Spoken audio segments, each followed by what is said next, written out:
मैं प्रयागराज से आई हूँ। यहाँ पे बहुत से कवियों को मैं पहली बार सुन रही हूँ और आज अपनी कविता आप सभी के समक्ष प्रस्तुत करने जा रही हूँ।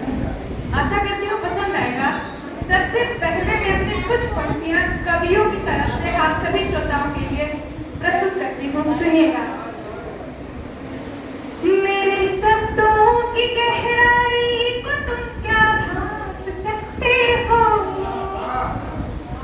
मेरे शब्दों की गहराई को तुम क्या भाप सकते हो, लफ्जों से जली अग्नि को तुम क्या ताप सकते हो, लफ्जों से जली अग्नि को तुम क्या ताप सकते हो, जो खुद में टूट कर खुद में सिमट कर यूं संवर आए, जो खुद में टूट कर खुद में सिमट कर यूं संवर आए, कवि की वेदना को तुम कहो क्या नाप सकते हो। वाह वाह वाह, क्या बात है, वाह, बहुत सुंदर,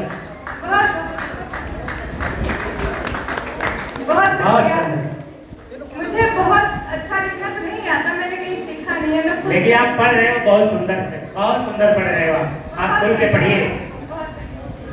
मैं कुछ पंक्तियां आपको सुनाती हूँ। मैं किस तरह से लिखती हूँ कि जिस ओर फिजा में खुले प्रेम उस ओर ही हरदम बढ़ती हूँ, जिस ओर फिजा में खुले प्रेम उस ओर ही हरदम बढ़ती हूँ, शब्दों के माला में केवल भाव के मोती करती हूँ, अनुरागों से आलंकृत कर, अनुरागों से आलंकृत कर रति को रस बतलाया है, मुझको भाषा का ज्ञान नहीं, मैं केवल मन को। बहुत सुंदर, वाह वाह वाह वाह, क्या बात है। आप सभी बहुत सुंदर, बहुत सुंदर। बहुत शुक्रिया। आप लोग कितने देर से कितने ध्यान से सुन रहे हैं, बहुत अच्छी बात है। एक बार आप सभी लोग अपने लिए पर जोरदार तालियां बजाएं। और मैं आपको बता दूं कि मैं ओज की कवित्री हूँ, तो अब कुछ पंक्तियां ओज के लिए समर्पित करती हूँ, सुनिएगा।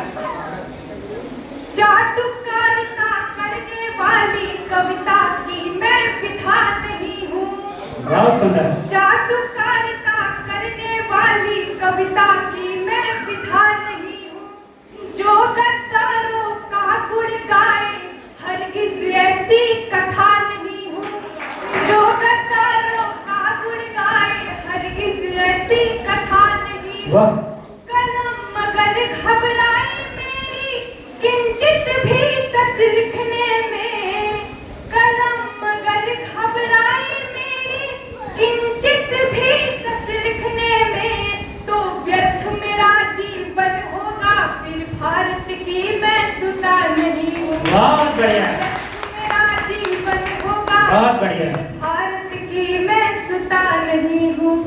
कहते हैं अकबर सिकंदर खत्म हो जाते, कबीर सदा रहता है, कविता शाश्वत है। इसीलिए आप लोग कविता लिखिए, क्योंकि बाद में जब अंधकार आएगा तो हमारी जो पीढ़ियां हैं वो ये नहीं पूछेंगी, वो ये नहीं कहेंगे कि अंधकार क्यों था, वो ये कहेंगी कि हमारे कवि चुप क्यों थे। इसीलिए कविताएं लिखिए और अपने जोश को बढ़ाते रहिए। मैं एक कविता करती हूँ, बहुत छोटी सी कविता है, बहुत समय नहीं लूंगी मैं। सुनिएगा। आजादी के लिए कहो पन्ने पर कितने झूल गए, हमारा देश आजाद हुआ है।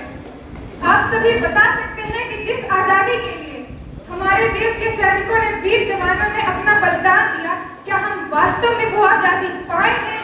क्या आज जिस दशा में हमारा देश है, क्या इस दशा के लिए उन वीर जवानों ने अपनी बलिदानी दी थी? क्या इसमें सिर्फ राजनीति के जो पॉलिटिशियंस हैं सिर्फ उनका योगदान है? नहीं, हमारा भी योगदान होता है अपने देश के निर्माण में। तो मैं ये कविता पॉलिटिशियंस को नहीं, इस देश की जनता को समर्पित करती हूँ, सुनिएगा। आजादी के लिए कहो पन्ने पर कितने झूल गए, ये बाग सजाने की खातिर सैया पर कितने फूल गए। इस पंक्ति में मैं बाग को रिप्रेजेंट करती हूँ अपने देश से, और यहाँ के जो फूल है वो हमारे देश की डाइवर्सिटी बताती है। तो सुनिए, आजादी के लिए कहो फंदे पर कितने झूल गए, ये बाग सजाने की खातिर सैया पर कितने फूल गए। और राजनीति तो हर युग में ही अपना स्वार्थ सजाती है। जो राजनीति के मत्थे बैठे हैं वो सुन रहे कि राजनीति तो हर युग में ही अपना स्वार्थ सजाती है। हर बार तब के हाथों साथी की साड़ी खिंचती जाती है। तुम विजय स्वप्न में डूबे हो, तुम विजय स्वप्न में डूबे हो, संघर्षों को क्यों भूल गए। अधिकारों की रख करते हो, कर्तव्यों को क्यों भूल गए। वाह, बहुत सुंदर, बहुत सुंदर, वाह।